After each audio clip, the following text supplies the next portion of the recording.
Vítajte v e-learningu škôl, ktoré menia svet a pri sledovaní druhého dielu série s názvom Aktívna žiacka školská rada. Čo, ako a najmä prečo.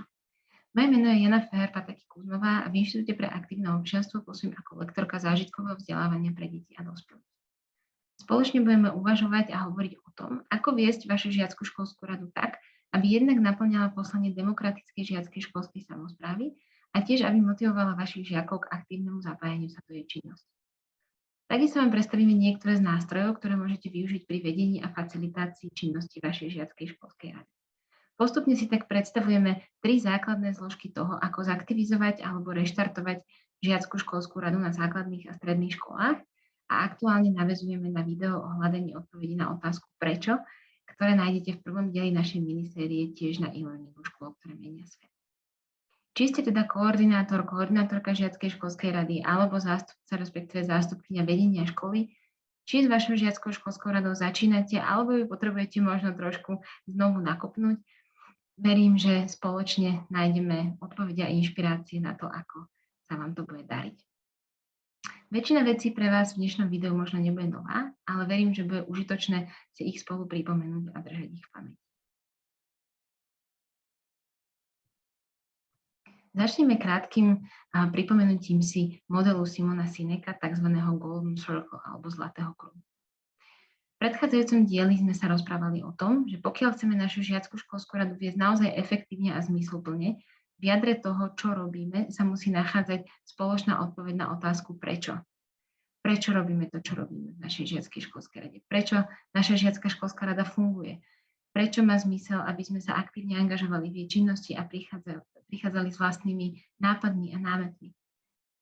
V nadväznosti na to nasledujú odpovede, ako vykonávame našu prácu, či ako funguje naša žiacka školská rada a následne to, čo v tejto súvislosti robíme. Určite ste sa aj vy ocitli v situácii, kedy napriek tomu, že ste do svojej aktivity či ambície vložili maximum úsilia, želaný výsledok sa buď nedostavil, alebo nebol podľa vašich predstav. Či už žiaci vo vašej žiackej školskej rade pôsobili bez záujmu a bez nápadov, bez kreativity, alebo ste niečo dlho pripravovali a nakoniec pár dní pred samotnou akciou sa vám rozpadol mikrotím, ktorý mal danú aktivitu na starosti, alebo žiaci prestali komunikovať, lebo mali veľa povinností v súvislosti s písomkami a tak ďalej. Ak aj máme jednoznačnú odpoveď na otázku prečo, niekedy môže byť výzvou to, ako túto víziu naplniť a preto je nesmierne dôležité citlivo pristupovať aj k spôsobu, akým v činnosti našej žiackej školskej rady postupujeme, pretože tá žiaľ alebo našťastie nie je výnimkou. Predstavíme si teraz preto niekoľko osvedčených pravidiel, na ktoré je dobre pri plánovaní, ale aj experimentovaní s prácou vašej žiackej školskej rady myslieť. Medzi také základné pravidlo, ktoré formuje činnosť každej žiackej školskej rady je, že jednotliví členovia poznajú svoje kompetencie. Častokrát sa stretávame s tým, že členovia žiackej školskej rady nevedia, prečo vlastne v žiackej školskej rade sú, nevedia, čo je jej originálnou náplňou, čo by mali v rámci školy zlepšovať alebo o čo by sa mali zaujímať. Je preto veľmi dôležité, aby ste aj so súčasnou generáciou žiakov, ale aj s každou ďalšou alebo s každými ďalšími členmi prichádzajúcimi do vášho tímu, či už vy alebo starší a skúsenejší spolužiaci oboznámili s jednak obsahom štatútu vašej žiackej školskej rady, ale aj s tým, ako to v praxi vyzerá. Rovnako je nesmierne dôležité, aby ste tak ako vy ako koordinátor alebo koordinátorka žiackej školskej rady, ale aj jednotliví žiaci a žiačky mali spoločnú víziu a cieľ. Na tento bod sa zameriavame v už spomínanom prvom dieli nášho miniseriálu, preto odporúčam prípadne si ho pozrieť znovu alebo kedykoľvek sa k nemu vrátiť. Tá spoločná vízia a spoločný cieľ je prvým spoločným menovateľom na to, aby sme dokázali ťahať v podstate za jeden povraz v žiackej školskej rade. Keď už máme tú spoločnú víziu, je dôležité, aby sa k tomu, ako bude naplňaná, každý mohol vyjadriť, aby sme jednotlivé aktivity a činnosť našej žiackej školskej rady tvorili participatívne, aby každý z členov mal možnosť sa v bezpečnom a otvorenom prostredí našej žiackej školskej rady vyjadriť, prísť s námetom, aby mal pocit, že jeho hlas bol vypočutý, ale zároveň, že dodržiavame určité demokratické pravidlá, na základe ktorých sa rozhodujeme v možno sporných alebo zložitejších otázkach.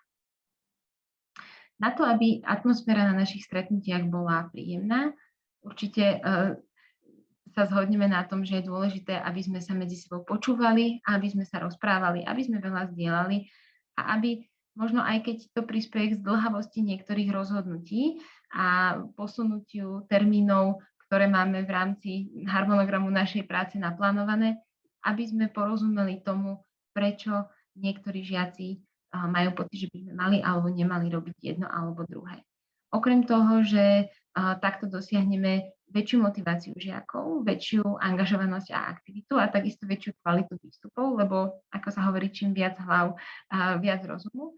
A takisto zabezpečíme to, že žiaci budú mať záujem aj naďalej sa angažovať v tých aktivitách, na ktorých sa spoločne dohodneme. V tomto prípade je teda cesta dôležitejšia ako cieľ, aj za cenu toho, že by sa nám nemalo podariť stihnúť nejakú aktivitu v termíne, v ktorom sme chceli, je nesmierne dôležité navzájom sa počúvať, diskutovať, hľadať spoločné riešenie a tým budovať životné a občianske zručnosti žiakov aj pre ich dospelé životy.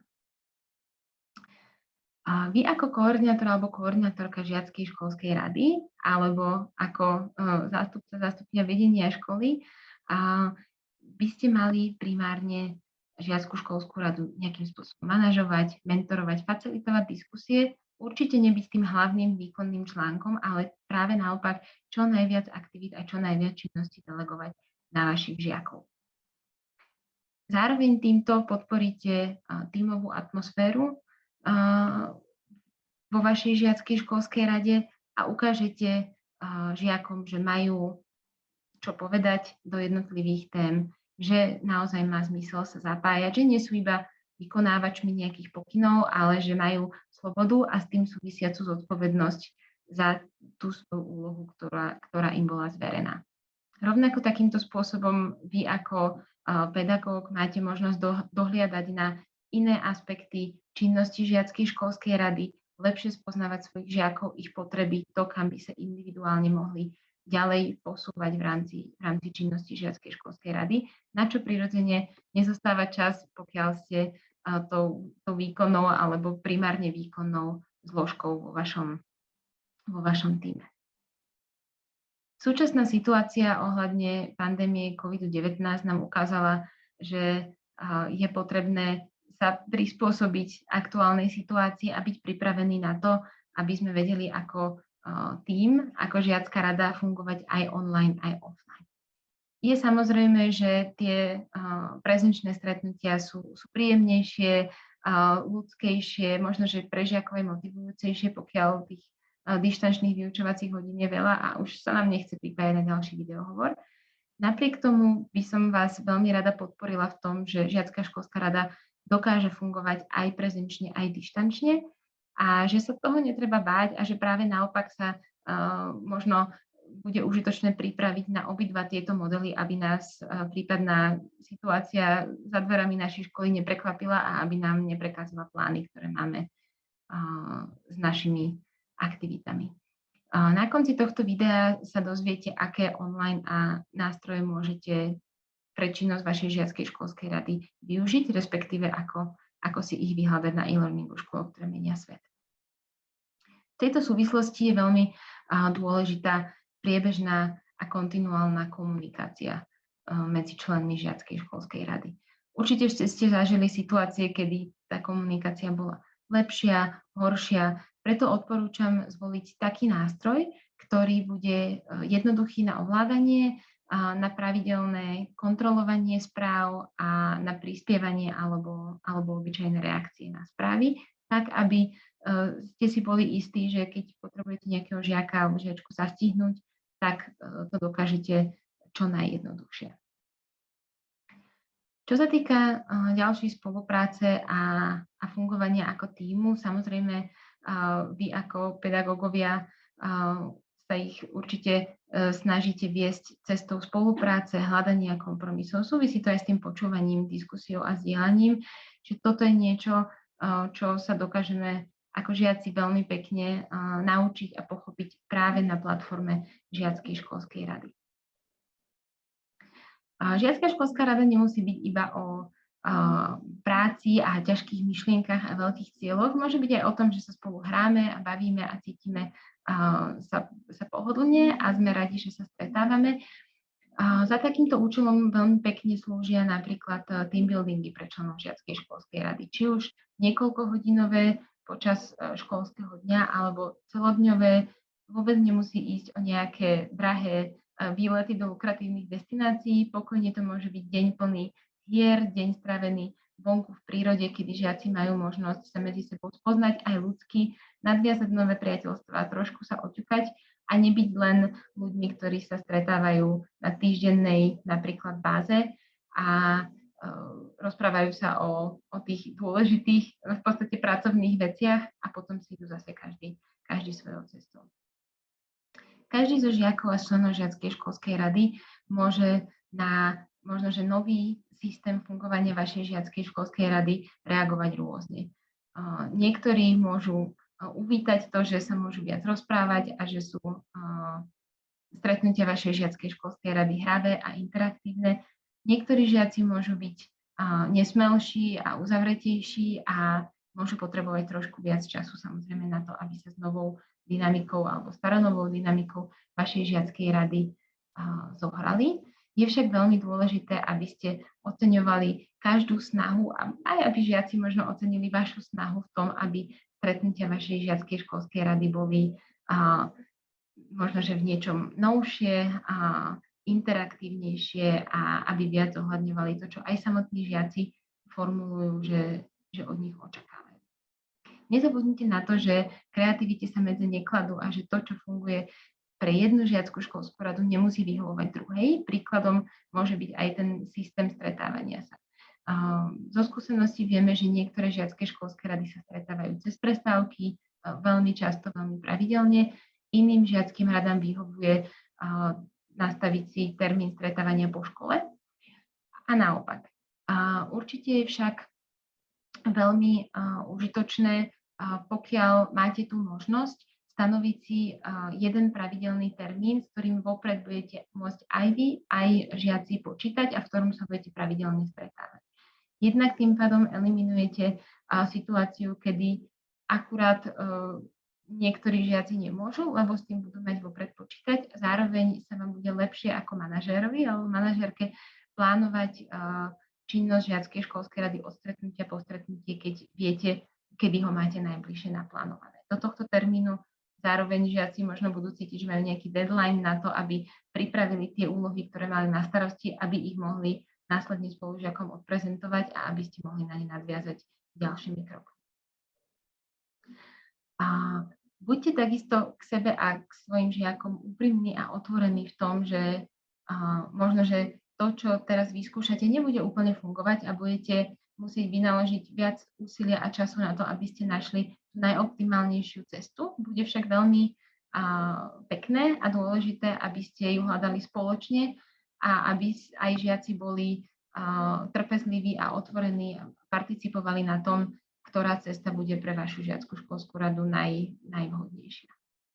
Takisto nezabudnite, že menej je niekedy viac a dajte si v oblasti nastavovania spôsobu činnosti vašej žiackej školskej rady radšej realistické ciele, s ktorými začnete a postupne na ne môžete nabalovať ambicioznejšie a ambicioznejšie plány, aby prípadný prvotný neúspech zbytočne neodradil a nesklamal vás alebo vašich žiakov. Naberte preto odvahu a myslíte na to, že s motivovanými členmi vašej žiackej školskej rady zvládnete každú situáciu a že či už by ste museli prejsť do možno strašidelnej predstavy online života vašej žiackej školskej rady, aj táto skúsenosť vás a najmä vašich žiakov posunie vpred. Na tejto fotke môžete vidieť členov a členky jednej žiackej školskej rady, pre ktorú sme v rámci programu Školy, ktoré menia svet, realizovali aktivizačný tréning. Tento tréning, ako vidíte, prebehol online a jeho cieľom bolo zladiť pravidlá vnútorného fungovania žiackej školskej rady, tak aby bola efektívnejšia, aby sa mohla lepšie oprieť o svojho predsedu a aby aj v prezenčnej, aj v dištančnej forme žiaci sa na seba vedeli spoľahnúť a aby celé to fungovanie žiackej školskej rady bolo pre všetkých uspokojivejšie.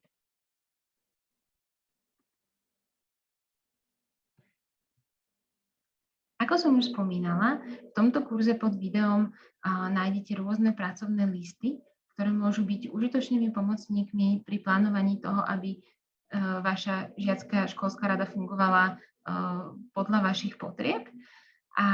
Ale aj pracovné listy užitočné na to, ako si spoločne osláviť úspechy vašej žiackej školskej rady alebo ohliadnúť sa za tým, čo sa vám podarilo a čo by sa možno v budúcnosti dalo zlepšiť. Tiež sú tam pre vás pripravené tipy na užitočné online nástroje, ktoré vám pomôžu koordinovať vašu žiackú školskú radu a ktoré môžete využiť nielen v dištančnej, ale aj v prezenčnej forme fungovania. Napríklad rôzne online platformy na komunikáciu, ktoré sú pomocníkmi, aj keď teda sa stretávame, ale potrebujeme spolu komunikovať priebežne.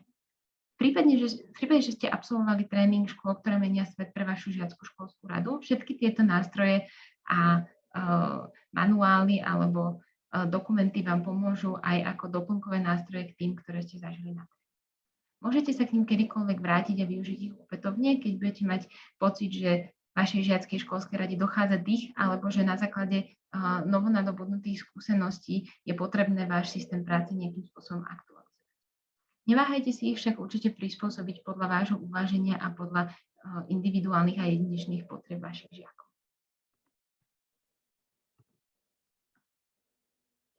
Myslite na to, že spôsob, akým stretnutia a činnosť vašej žiackej školskej rady nevyhnutne ovplyvňuje aj vnútornú motiváciu, zanietenie a angažovanosť vašich žiakov. Je preto dôležité, aby stretnutia boli čo najviac participatívne, aby žiaci mali možnosť slobodne sa vyjadriť k spôsobu práce vašej žiackej školskej rady a následne, aby za svoje rozhodnutia alebo spoluprácu brali aj adekvátnu zodpovednosť. Čo robiť v rámci vašej žiackej školskej rady tak, aby robila radosť vám aj vašim žiakom, sa dozviete v 3. dieli našej minisérie, ktorý nájdete na e-learningu Škôl, ktoré menia svet. Ďakujem a držím vám palce.